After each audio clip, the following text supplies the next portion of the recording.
Head in class. सो आज का जो टॉपिक है हम लोग का वो है डिजिटल करेंसी के ऊपर। ये डिजिटल करेंसी होता क्या है। जैसे कि हमने दो टाइप की करेंसीज देखे थे। जस्ट जो अगर मैं आपको समझाऊँ तो एक था कॉइन और एक था हमारा नोट। ठीक है।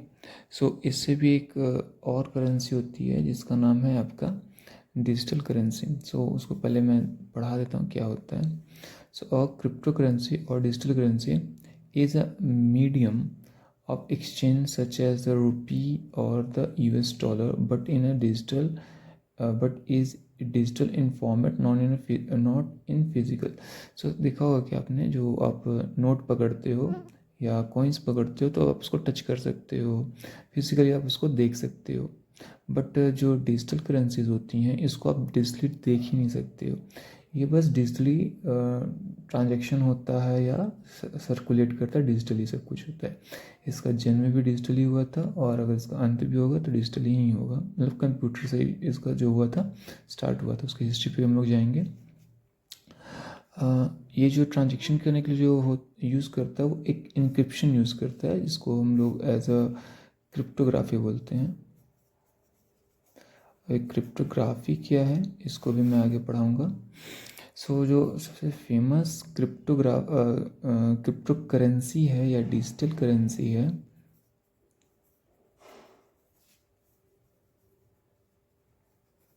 वो है आपका बिटकॉइन। ऐसे बहुत सारे हैं, नॉट बिटकॉइन ही नहीं है, ऐसे बहुत सारे आपके डिजिटल करेंसी पूरे वर्ल्ड में सर्कुलेट होते हैं। बट सबसे फेमस आपका बिटकॉइन है, क्योंकि अगर देखा जाए तो डिजिटल करेंसी की जो शुरुआत हुई थी वो बिटकॉइन से ही हुई थी।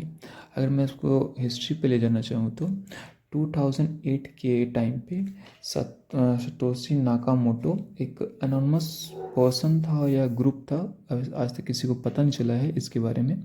सो उन्होंने एक डॉक्यूमेंट जारी किया जिसमें उन्होंने लिखा था पीयर टू पीयर नेटवर्क और द ट्रांजेक्शन जो भी है उसमें पीयर टू पीयर होगा। सो उसके बाद 2009 में उन्होंने बिटकॉइन को बनाया और फिर उसको फर्स्ट क्या बोलते हैं उसको ब्लॉकिंग स्टार्ट की, जिसको हम लोग ब्लॉकचेन पढ़ेंगे आगे। तो उन्होंने फर्स्ट जो है आपका बिटकॉइन सर्कुलेट किया मतलब कि इंटरनेट की दुनिया में।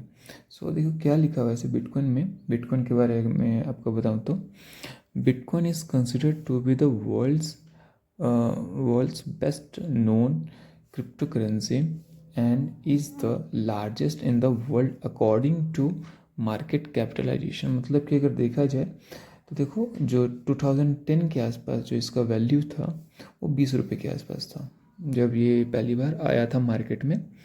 मतलब दुनिया को पता चला था बिटकॉइन या फिर क्रिप्टो करेंसी क्या होता है, तब इसका जो वैल्यू था वो 20 रुपये था एक बिटकॉइन का।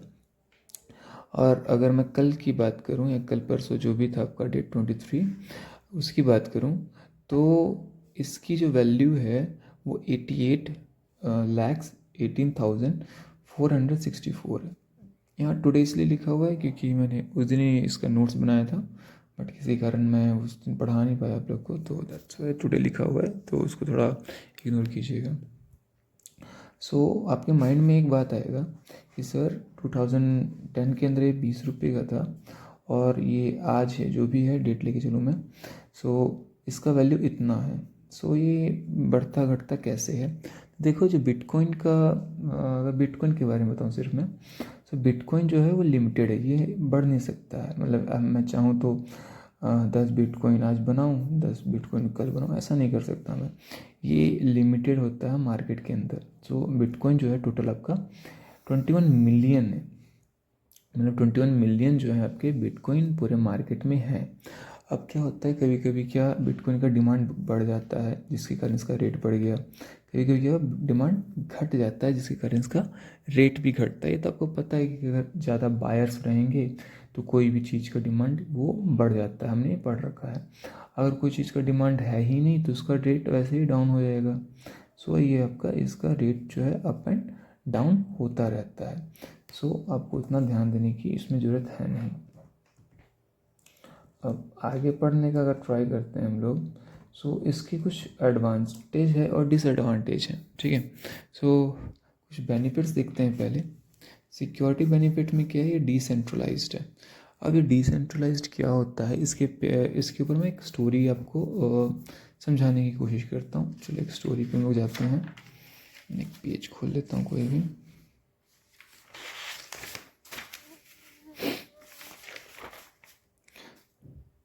समझो ये एक पर्सन, ये मेरी अच्छी से ड्राइंग मैं बना लेता हूँ, और एक पर्सन बी है, ठीक है। सो ये कंडीशन है आपका टुडे जो आप लोग इस्तेमाल करते हो नॉर्मल। सो क्या होता है, मानो ये पर्सन 1 है, ये सेलर है और ये बायर है, ठीक है। सो क्या है, इसने इससे कुछ सामान खरीदा। एग्जांपल के लिए हम लोग लेते हैं 1 kg, नॉट 1 kg, चलो मैं इसको और अच्छे से करता हूँ। 10 पीस ऑफ 5 स्टार, 5 स्टार अच्छा है चॉकलेट इसलिए। सो 10 पीस ऑफ 5 स्टार, पर पीस पड़ता है इसका 5 रुपीज़ वाला लेके चलते हम लोग, 5 रुपीज़। सो देखा जाए तो अब जो बायर है वो इसको टोटल कितने रुपए देगा, अगर देखा जाए 10 तो सर 50 रुपीज़ देगा, ओके 50 रुपीज़ इसको देने हैं। सो क्या करेगा ये तो आजकल डिजिटल का ज़माना, हम लोग भी डिजिटल आजकल यूज़ कर रहे हैं। जस्ट हम लोग भी आजकल जो मनी होता है देखा जाए तो फ़ोन पे या फिर कुछ हो गया तो हम लोग डायरेक्टली अब बैंक टू बैंक ट्रांजेक्शन करते हैं, हमें वैसा कोई खास ज़रूरत नहीं पड़ता है एज ए कैश देने की। सो क्या है, मैं इसको फ़ोन पे कर सकता हूँ, गूगल पे कर सकता हूँ, कुछ भी कर सकता हूँ। मैं भी लेके चलता हूँ आपका फ़ोन पे।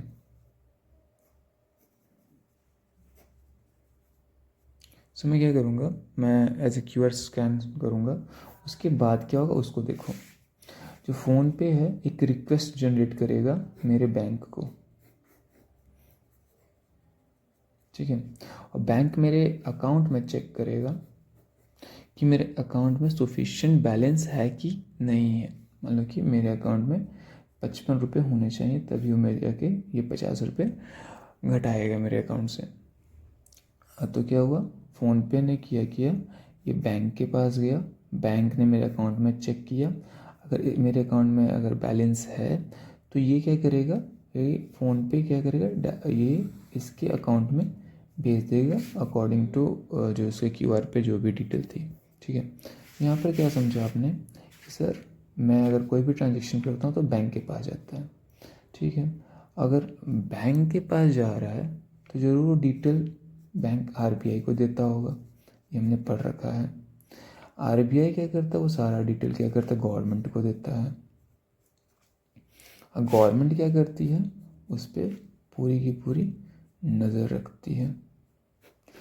जस्ट एक एग्ज़ाम्पल मैं स्टोरी समझाने की कोशिश करता हूँ आपको। ये रियल बेस्ड स्टोरी है, कुछ दिन पहले ही हुआ है कि साउथ ही ले चलते हैं, नॉट बेंगलोर जगह का नाम था।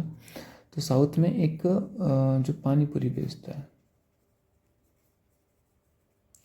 पानी पूरी जो बेचता है वो क्या करता था, कैश नहीं लेता था, क्योंकि डिजिटल ही हो गया तो हम लोग कैश अब उतना लेते नहीं हैं और हम लोग भी कैश उतना कैरी करना पसंद नहीं करते। तो क्या हुआ, वो सारा का सारा जो ट्रांजेक्शन था, कुछ कैश में लेता भी होगा मुझे नहीं पता, वो सारा का सारा ट्रांजेक्शन जो था अपना वो क्या करता था, डिजिटली करता था, लाइक फ़ोन पे गूगल पे जो भी आपके पास रहे। सो क्या हुआ, जो बैंक थी वो तो नज़र रख ही रही थी सब पे कि इसके पास कितने पैसे आ रहे हैं जा रहे हैं आ रहे हैं जा रहे हैं। सो क्या करती थी, वो सारा का सारा डाटा RBI को देती थी, RBI गवर्नमेंट को देती थी। जब अभी देखा आपने कि अभी जो है आपका 31 मार्च आने वाला है, अगर मैंने आपको समझा रखा होगा तो हमारा जो अकाउंटिंग एज होता है, सॉरी अकाउंटिंग एज या बोलो मैं अकाउंटिंग पीरियड जो होता है वो होता है 1 अप्रैल से लेकर 31 मार्च। मतलब कि जस्ट GDP UDP पढ़ाया था मैंने आपको, तो 1 साल का जो टाइम होता है वो यही होता है, आपको पता है, ये मैंने पढ़ा रखा है आप लोग को। सो क्या हुआ, अभी 31 मार्च आने वाला है तो क्या हुआ, सारा का सारा ऑडिट चलता है। ऑडिट का मतलब आपने कितना लेन देन दिया, इसको टैक्स बोलते हैं, इनकम टैक्स बोलते हैं हम लोग एक तरीके से। अभी के टाइम पे स्टार्ट होने वाला है वो सारा चीज़। तो क्या करता है गवर्नमेंट की जो RTI है, मतलब कि सॉरी इनकम टैक्स है, इनकम टैक्स है, वो एक नोटिस भेजता है ये आपके पानीपुरी सेलर को कि देखो तुम्हारे अकाउंट में 40 लाख के आसपास कुछ इतना अमाउंट था, 40 लाख के आसपास ट्रांजैक्शन हुआ है, जिसके कारण जो तुम हो अब टैक्स देने वाली लिस्ट में आ चुके हो। सो यहाँ पर आप क्या देख पा रहे हैं, आप चाहे 1 रुपये का ट्रांजैक्शन करें या 1 लाख का ट्रांजैक्शन करें, वो सारा का सारा डाटा गवर्नमेंट के पास है। सो बहुत लोगों को ये चीज़ अच्छी नहीं लगती है, अगर देखा जाए तो, कि मेरा पैसा है तो गवर्नमेंट क्यों नज़र रख रही है उस पर, गवर्नमेंट का उस पर वैसा कोई अधिकार है नहीं। सो इसी चीज़ को हटाने के लिए सतोशी नाकामोटो ने क्रिप्टो करेंसी या फिर डिजिटल करेंसी लाया था, करेंसी। अब उसी पे वापस जाते हैं हम लोग कि ये डिसेंट्रलाइज्ड, मतलब कि डिजिटल करेंसी और करेंसीज और भी करेंसीज हो सकती हैं, ऑपरेट इंडिपेंडेंटली, मतलब कि इस पे कोई भी गवर्नमेंट का वो नहीं रहता है, रूल एंड रेगुलेशन, गवर्नमेंट इस पे कोई ध्यान नहीं देती है, मतलब कि गवर्नमेंट जो है इस पे नज़र नहीं रख सकती है, क्योंकि ये जो है पीपल्स के थ्रू नज़र रखा जाता है। मतलब पीपल्स के थ्रू क्या बोलते हैं, माइनर्स पढ़ोगे आप लोग, माइनर्स जो होते हैं ये सारे नज़र रखते हैं, क्योंकि अब पैसा है तो उस पर ना कोई तो नज़र रखेगा, तभी ना जाके वो सेफ तरीके से ट्रांजेक्शन हो पाएगा उसका, कि मैंने आपको दिया तो कहीं ना कहीं तो रिकॉर्ड रखना पड़ेगा ना। यहाँ पे कौन रिकॉर्ड रख रहा था, मेरा बैंक में मेरा अकाउंट का सारा डिटेल रहता था, जिसको हम लोग बोलते हैं लेजर। एक बोल सकते हो कि कॉलम, या बोल सकते हो कि एक शीट होता है, इसमें हमारे हर ट्रांजैक्शन का रिकॉर्ड रखा जाता है, किसके अकाउंट में कितना आया, कितना डेबिट हुआ, कितना क्रेडिट हुआ, वो सारा का सारा आपका लेजर में रखा जाता है। सो आगे बढ़ते हैं। तो क्या है, ये डिसेंट्रलाइज्ड है। डिसेंट्रलाइज्ड का मतलब इस पर कोई भी गवर्नमेंट जो है वो नज़र नहीं रख पाती, इसमें कोई इंटरमीडिएटरी नहीं होता है, जस्ट पीयर टू पीयर रहता है, यानी मैंने आपको भेजा और आपने मुझे भेजा, बस इतना रहता है। ठीक है।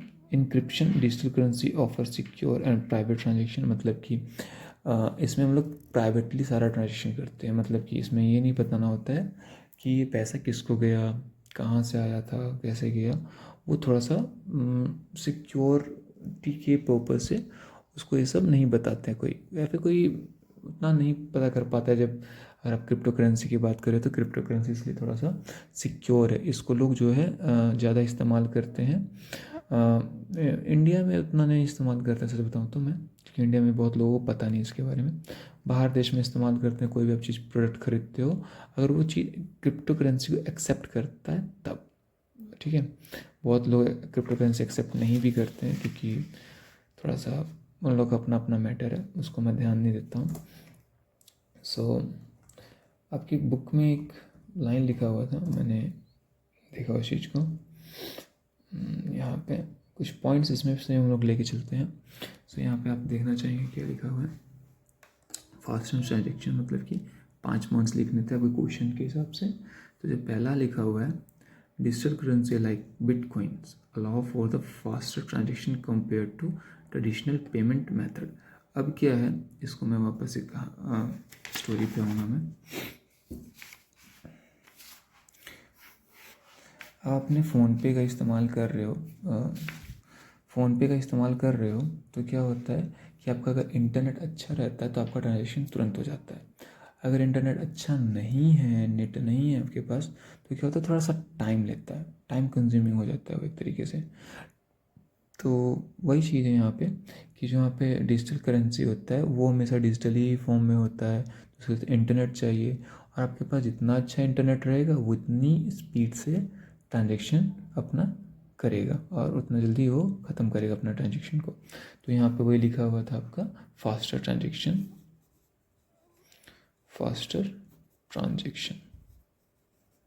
अब इसमें और भी चीज़ें हैं। यहाँ पे क्या हो रहा था कि फ़ोन पे बैंक के पास जा रहा था, बैंक चेक कर रहा था, फिर आपको जो मतलब आगे प्रोसेस कर रहा था। यहाँ पे वो चीज़ है ही नहीं। यहाँ पे जस्ट आपके एक लेजर मेंटेन होता है। देखो मैं समझाता हूँ। आपका एक अकाउंट होता है, जस्ट कोई वेबसाइट पे जाओ, आप अकाउंट क्रिएट कर सकते हो, उसके लिए अलग प्रोसेस है, थोड़ा सा उसको आप ध्यान नहीं दीजिए। आपका एक लेजर होता है, लेजर में सारा डिटेल होता है कि आपके पास 1 बिटकॉइन है, 2 बिटकॉइन है या कितने बिटकॉइन है अब आपके पास है, वो आप पे ऊपर है कि आपके पास कितना बिटकॉइन है। फिर क्या है, आपने भेजा तो आपके बैंक से या फिर आपके जो वॉलेट है, जिसको वॉलेट बोलते हैं हम लोग, तो वॉलेट से आपका तुरंत वो कट जाता है। लेजर बोलो या वॉलेट बोलो, इसको लेजर बोलो, तो वो सॉरी वॉलेट से वो आपका कट जाता है और लेजर में आपको वो एंट्री हो जाती है। तो जस्ट वो कट गया और जितना अच्छा इंटरनेट रहेगा वो उतना अच्छे से ट्रांजेक्शन को आगे करेगा। तो वही चीज़ यहाँ पे भी लिखा हुआ है, payment method transaction can be complete in minutes और even seconds depending on the network traffic. मतलब कि वो नेटवर्क ट्रैफिक के ऊपर रहता है कि आपका कितना जो है स्पीड में आपका इंटरनेट काम कर रहा है। उसके बाद क्या है, द फी पेड। अब यहाँ पे ये वर्ड आ रहा है फी पेड। तो यहाँ पे भी देखो, जब आप फ़ोन पे इस्तेमाल करते हो तो आपको कुछ फ़ी चार्जेस लगते ही लगते हैं, आपको पता हो या ना हो, आपके कुछ चार्जेस लगते हैं। चाहे आप बैंक को दे रहे हो या फिर आप किसी को भी दे रहे हो, तो देखा होगा क्या कि 2 रुपये लगते हैं, 3 रुपये, जो भी आप सोचो समझो। तो मतलब ऐसा कुछ, अगर आप बड़ा अमाउंट भेज रहे हो, मान लो कि 1 बिटकॉइन का दाम अब 88 लाख था, तो बहुत बड़ा अमाउंट है। अगर इतना अमाउंट आप किसी को भेजोगे तो सबसे पहले अगर आप रुपीज़ में भेजोगे तो बैंक ही आपका यहाँ पे बैंक लेते हैं, तो बैंक कुछ टैक्स लेगा। आरबीआई का नज़र चला गया, गवर्नमेंट का नज़र चला गया, कितना पैसा है भाई, टैक्स तो देना पड़ेगा। और यहाँ पर क्या है, बिटकॉइंस में नो टैक्स, कोई लेना देना नहीं। 88 तो 88, हाँ इसके लिए आपको कुछ फ़ी पे करना पड़ता है, और फ़ी पे करने वाले का मैं आगे समझाऊंगा कि कैसे होता है, थोड़ा सा आगे देखिए। फिर क्या है, fee paid, this is because digital currency use a decentralised network that does not require intermediary like banks to validate transaction, resulting is faster processing time। Same चीज़ जो मैंने आपको यहाँ पे बताया, यहाँ पे टाइम कंज्यूमिंग होता है, बैंक पहले चेक करेगा उसके बाद आके भेजेगा, तो ये यहाँ पे नहीं होता। इसलिए क्या है, ये पहला पॉइंट आपका, ये फास्टर ट्रांजेक्शन होता है। इसका मतलब जो ट्रांजेक्शन है वो फास्ट होता है हमारे नॉर्मल ट्रांजेक्शन के हिसाब से। फिर सेकेंड पॉइंट क्या बोलता है आपका, decentralised, bitcoin operates on a decentralised network called blockchain. अब ये ब्लॉकचेन क्या होता है भैया, अब इस पे देखो, पूरी कहानी जो है आपका ब्लॉकचेन पे आके रुकी है। अगर आप डिजिटल करेंसी पढ़ रहे हो तो लेट मी देखो, ब्लॉकचेन जो होता है एक तरीके का, ये कंप्यूटर टेक्नोलॉजी बोल सकते हो इसको।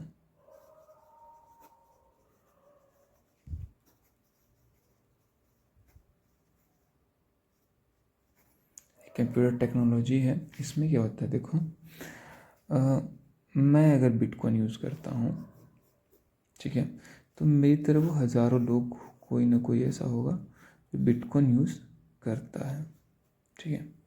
और जो जो बिटकॉइन यूज़ करता है वो एक नेटवर्क में जुड़ जाता है, समझो मेरी बात को, वो एक नेटवर्क क्रिएट करता है। अब नेटवर्क ये नहीं होता कि इंटरनेट ही नेटवर्क होता, नहीं। आप अगर लोगों से मिलते हो तो एक आप नेटवर्क बनाते हो। तो जो जो बिटकॉइन यूज़ करता है वो एक नेटवर्क से जुड़ा हुआ रहता है, ठीक है। अब क्या है समझो, अगर मैंने 1 रुपया, सॉरी 1 रुपया नहीं, अगर 1 बिटकॉइन इसको भेजा, ठीक है, सो उसके पीछे कुछ काम होता है, उसको समझते हैं।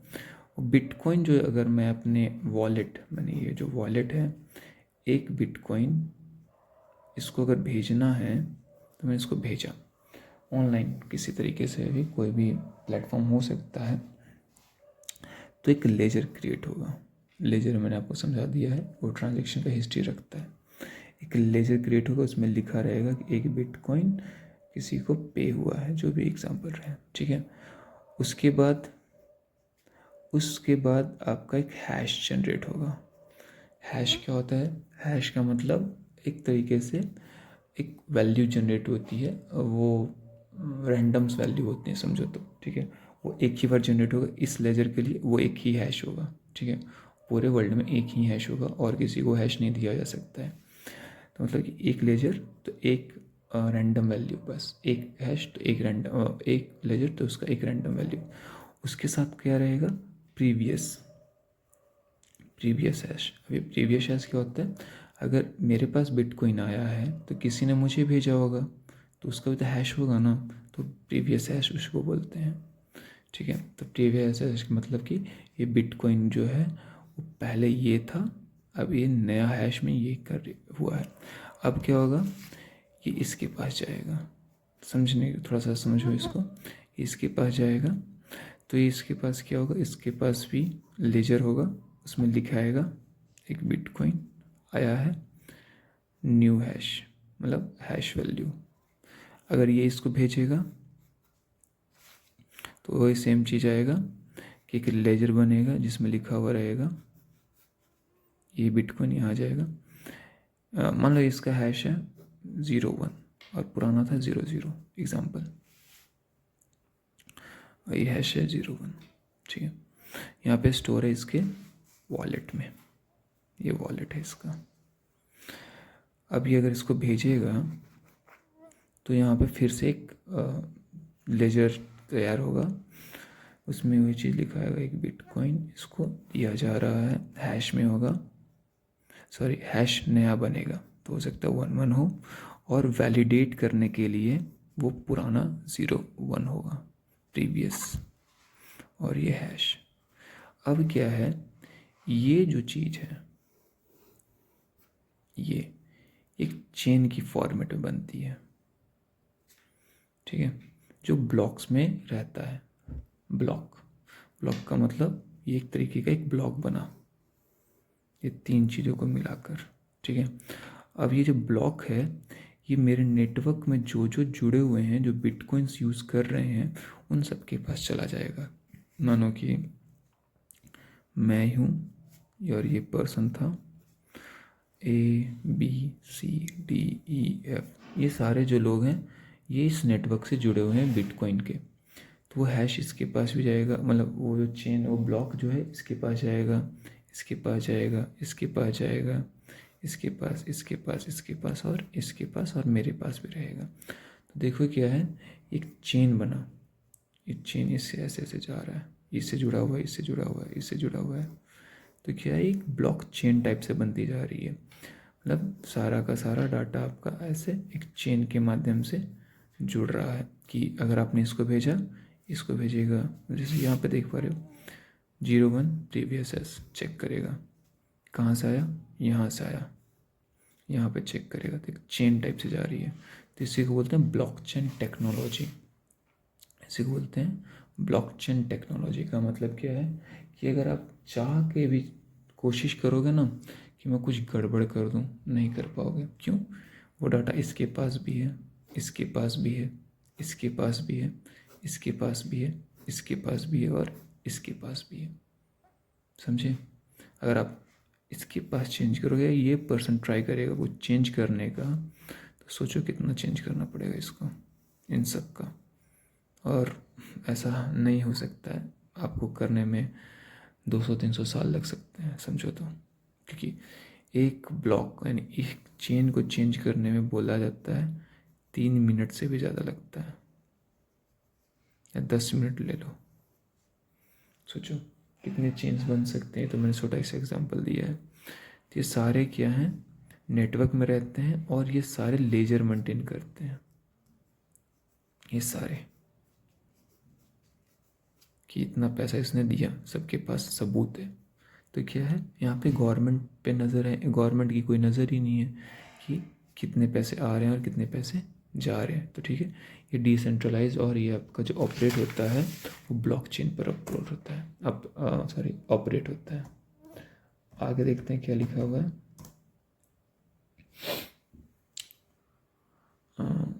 Called blockchain which means it is not controlled by any central authority, जिसको मैंने आपको बोला government, such as the government और बैंक।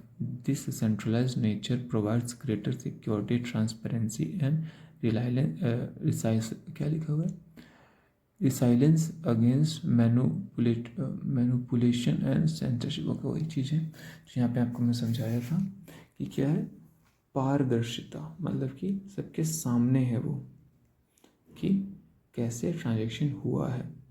चेंज करना, मैनुपुलेट करना बिल्कुल टफ है कि मैंने अगर यहाँ पे 1 बिटकॉइन दिया है, सबके पास डाटा क्या है कि 1 ही बिटकॉइन दिया, ट्राई करेगा 2 बिटकॉइन करने का, नहीं कर सकता, इसका डाटा गलत होगा। और ब्लॉकचेन में हम लोग मेजॉरिटी, जो मेजॉरिटी में रहता है वोट्स, उसी को काउंट करते हैं। मतलब कि अगर कभी ट्रांजैक्शन का चेकिंग स्टार्ट होगा, मान लो एग्जांपल के लिए, ऐसा तो होता नहीं है बट ट्राई करते हैं, अगर हो गया तो इसको लोग नहीं मानेंगे। क्यों? क्योंकि मेजॉरिटी ये है, 1 2 3 4 5, ये अकेला है, क्या ही करेगा, तो नहीं माना जाएगा। जिसका मेजॉरिटी होता है, मतलब कि ये इसको मैनिपुलेट करना बहुत ही टफ है, इसलिए क्या एक तरीके से सिक्योरिटी भी अच्छा प्रोवाइड करता है। तो डिसेंट्रलाइज्ड का मतलब समझिए आप लोगों ने कि यहाँ पर कोई भी गवर्नमेंट नहीं है, सेंट्रल अथॉरिटी नहीं करती है, जस्ट पीपल्स ही करते हैं, पीपल्स। इनको बोला जाता है माइनर्स, जो आपके ट्रांजैक्शन की हिस्ट्री रखते हैं, इनको माइनर्स बोला जाता है। आगे पढ़ाता हूँ क्या होता है माइनर्स, ठीक है। अब यहाँ पे पढ़ो पहले, lower transaction fee. Transaction using digital currency like Bitcoin typically have lower transaction fee compared to traditional payment method. This is because the decentralized nature of digital currency eliminates the need for the intermediaries like bank, resulting over lower fee. Okay, अब इसको इधर पढ़ते हैं। वहाँ पे भी same चीज़ें भी लिखा है, मैं समझा दूंगा कि वहाँ पे लिखा हुआ कि लोअर ट्रांजेक्शन फ़ी लगता है। यहाँ पे देखो, फास्ट एंड ग्लोबल ट्रांजेक्शन, मतलब कि हम ग्लोबल में कहीं भी इसको ट्रांजेक्ट कर सकते हैं, मतलब कि किसी को भी भेज सकते हैं। लिखा हुआ क्या है, digital currencies enable rapid transaction across border without intermediaries और एक्सचेंज रेट। मतलब कि क्या है कि अगर मान लो मुझे इंडिया से कुछ पैसे यूएस भेजने थे, ठीक है, तो मैंने यूएस से इंडिया या जो भी बोलो, तो मैंने वो भेजा, ठीक, और इधर से इंडिया से गया तो कुछ पैसे थे, मान लेते हैं कि 44,000 एग्जाम्पल के लिए, या फिर 80,000 लेके चलता हूँ। ओके, सो बीच में कुछ प्रॉब्लम आ गया था, तो आगे देखते हैं। माइनर्स होते हैं, अकाउंटेंट होते हैं, ठीक है, मैंने आपको बताया। तो क्या होता है देखो,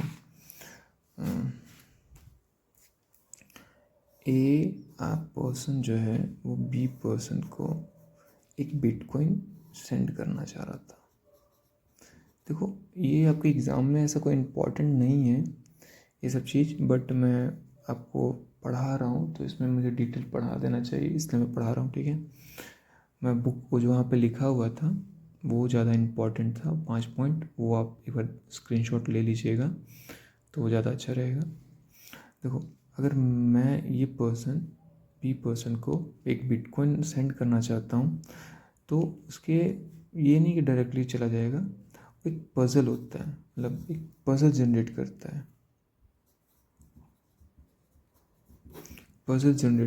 है, ठीक है, एक तरीके से। और वो पज़ल को सॉल्व करना रहता है, तो पज़ल को सॉल्व करने का काम माइनर्स करते हैं।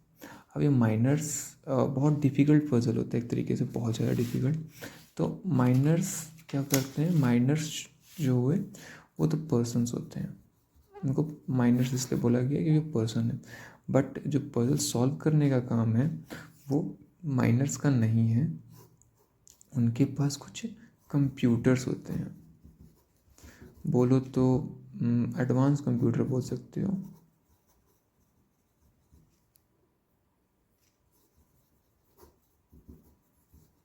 एडवांस कंप्यूटर होते हैं, बहुत एडवांस होते हैं, सही बात बोलो तो, जो ये पज़ल सॉल्व करते हैं। ठीक है, अब पज़ल सॉल्व करने के बाद जो है ये ट्रांजैक्शन आगे बढ़ता है या ट्रांजैक्शन आगे जाता है, उसी जो पज़ल सॉल्व करते हैं उसी में ये जो है इसका एक लेज़र अपने पास रखते हैं। क्योंकि इनके पास आया, मतलब इनके पास आया तो ये क्या कर देंगे, अपने पास उसको संभाल के रखेंगे। तो क्या ये एक ब्लॉकचेन का हिस्सा बन गए, एक चेन का हिस्सा बन गए। ठीक है, तो क्या जब ये पजल सॉल्व करते हैं तो इनको रिवॉर्ड्स मिलते हैं। ठीक है, और रिवॉर्ड्स में इनको भले कुछ कॉइन्स मिल जाते हैं, एक बिटकॉइन मिल जाता है। अगर जब बड़ा ट्रांजेक्शन होगा तो एक बिटकॉइन तो कोई लेता नहीं, एक तरीके से बड़ा बिटकॉइंस होते हैं, मतलब बड़े बड़े ट्रांजेक्शन होते हैं बहुत देखा जाए तो क्या इन लोग को बिटकॉइंस मिलते हैं, कुछ मतलब अमाउंट मिल जाता है इन लोग को। इसके कारण क्या है, इनको अपना बेनिफिट हो जाता है। तो माइनर्स ही जो होते हैं ये सारा का सारा मेंटेन करते हैं और ये लेजर रखते हैं अपने साथ में। वैसे बहुत सारे माइनर्स होते हैं, बहुत सारे दुनिया में। ठीक है, सो आपको उस पर समझ में आना चाहिए कि माइनर्स क्या होता है। और ये जो पजलिंग सॉल्व होता है ना, इसको बोलते हैं माइनिंग, मतलब खोदना एक तरीके से। आप जैसे कि देखा होगा कि क्या होता है इसको, कोयले की खदान में माइनिंग होता है, वैसे इधर भी है बट इसको अलग नाम जानते हैं। यही जो रिवॉर्ड्स हैं, ये जो फ़ी है, वही जो है आपका एक तरीके से मिलता है। एक बिटकॉइन नहीं मिलता है, ऐसे बताऊँ तो कुछ बिटकॉइंस मिलते हैं, मतलब कि कुछ 0.5% ऐसे कुछ अलग बात है। ठीक है, तो वो थोड़ा कम रहता है। मान लो 88 लाख रुपीज़ मैं फ़ोनपे से भेजूँगा तो नहीं जाएगा, नहीं जाएगा, सिंपल सी बात है। अगर मैं उसको एज अ गवर्नमेंट से भेजूँ तो उसमें से कुछ टैक्स कट जाएगा, टैक्स कट सकता है आपका 20%, 10%, 5% जो रहे। तो इसमें से समझो 50, एग्जाम्पल 50,000 जो रुपीज़ है, 50,000 रुपीज़ वो तो मुझे टैक्स देना पड़ रहा है, बट इसमें थोड़ा सा मुझे सस्ता पड़ जाता है बिटकॉइन में। ठीक है, तो ये आपको समझ में आ गया, लो ट्रांजेक्शन फ़ी रहता है। आगे क्या, accessibility. Accessibility, digital currencies like Bitcoin can be accessed by anyone with an internet connection, regardless of geographical location or background. This opens a financial opportunity for the unbanked and underbanked population who may not have access to traditional banking service. अब क्या है, मैंने आपको बताया था कि internet का पूरा है, इंटरनेट पे आपका एक अकाउंट होता है, उसी में सारा आपका बिटकॉइन रहता है, यानी वॉलेट रहता है जिसको बोलूँ तो मैं। अब मान लो एग्ज़ाम्पल, आप कहीं बाहर गए हो, एग्ज़ाम्पल के लिए आजकल जो हो रहा है इसी से सीख के ये हुआ है, जो आपको फ़ोन पे सब चलता है। बाहर गए, एटीएम कैश ले गए, बट क्या वहाँ पे एटीएम नहीं है, गड़बड़ वाला बात है। तो आप क्या कर सकते हो, आजकल फ़ोन पे है, गूगल पे, आप उसे पे कर देते हो। सेम चीज़ यहाँ पे भी है, मुझे बैंक जाने की ज़रूरत नहीं है, मुझे कैश लेने की ज़रूरत नहीं है, मेरे पास एक अच्छा इंटरनेट होना चाहिए, मैं इसको कहीं से भी एक्सेस कर सकता हूँ कि मेरे अकाउंट में कितने बैलेंस है। अगर मैं ट्रांजेक्शन करना चाहता हूँ तो मैं ट्रांजेक्शन कर सकता हूँ, बस मेरे पास एक अच्छा इंटरनेट कनेक्शन होना चाहिए। ठीक है, तो यहीं पे भी बोला गया एक्सेसिबिलिटी, मतलब कि हमेशा एक्सेसिबिलिटी होता है। जैसे कि मान लो कि अगर बस फ़ोन पे है तो अब रात के 12 बजे भी 12 एक कर लेते हैं, मतलब कि रात के जो एम हो जाता है, मतलब कि रात के 12 बजे भी आप क्या कर सकते हो, अपने अकाउंट का बैलेंस चेक कर सकते हो। बट देखा जाए तो अगर मुझे चेक करना रहेगा पहले, एग्ज़ाम्पल के लिए 2010 का एग्ज़ाम्पल लेता हूँ मैं। 2010 में अगर मुझे चेक करना रहता मुझे अकाउंट में कितने बैलेंस हैं, तो मुझे जाना पड़ता बैंक, और रात को बैंक खुला ही नहीं रहेगा, गलत बात था ना। तो ये क्या, इंटरनेट से हम लोग कभी भी अपने अकाउंट को चेक कर सकते हैं, एक्सेस कर सकते हैं अपने पैसों को। आगे क्या है, increased security. Digital currency like bitcoins use advance cryptographic technique to secure transaction and prevent fraud. Transaction are verified and recorded on a decentralised blockchain network. मैंने आपको समझा चुका हूँ blockchain network, making it difficult for anyone to manipulate or corrupt the system. The blockchain also ensures that all transactions are transparent and irreversible, providing a high level of security. मतलब ये क्या है, blockchain में क्या है, अगर मान लो वो जो था,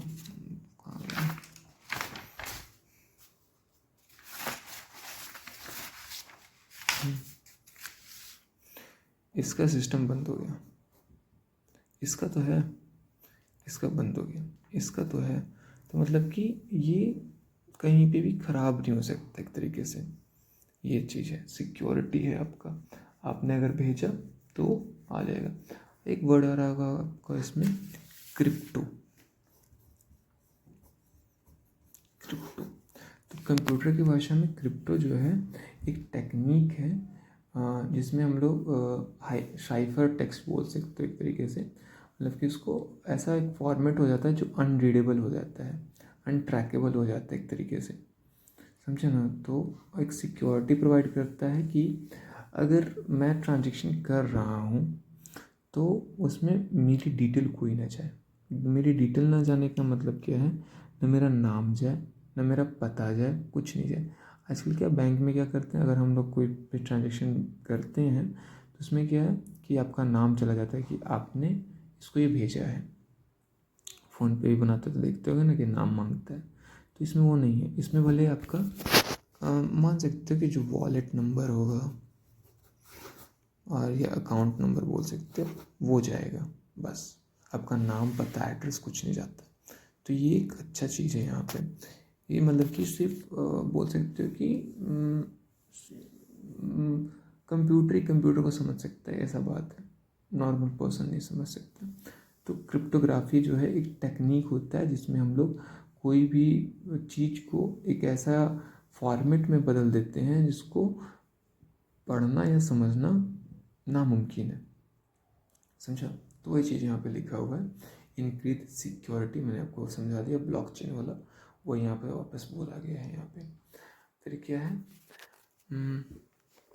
greater privacy. Digital currency like Bitcoin offer greater privacy compared to traditional payment method. Transactions do not require to disclose of personal information, making it difficult for anyone to link the transaction to an individual. Additionally, some digital currency like Monero and GS use advanced privacy technique to further enhance privacy. जैसे कि यहाँ पे वही चीज़ बताया गया कि आपका greater privacy मैंने आपको अभी चीज़ समझाया, वही चीज़ यहाँ पे आपका कोई भी डिटेल नहीं जाता है, जस्ट एक वॉलेट नंबर जा सकता है या अकाउंट नंबर जिसको बोला वही जाता है बस। तो यहाँ पे भी वही चीज़ लिखा हुआ है। सो अगर आपको इसका स्क्रीनशॉट लेना है तो मैं यहाँ पे थोड़ा सा जूम कर देता हूँ, आप इसका स्क्रीनशॉट ले लो एक पहले। तो फर्स्ट ट्रांजेक्शन का 5 पॉइंट लिखने को बोलेगा तो आप इसमें अच्छा हेडिंग दे सकते हो। फास्ट ट्रांजेक्शन लिखने के बाद आप यहाँ तक लिखोगे, 2 नंबर का है तो अगर 5 नंबर का है थोड़ा बड़ा लिख लेना। उसके बाद नेक्स्ट इसका वेब स्क्रीनशॉट ले लो।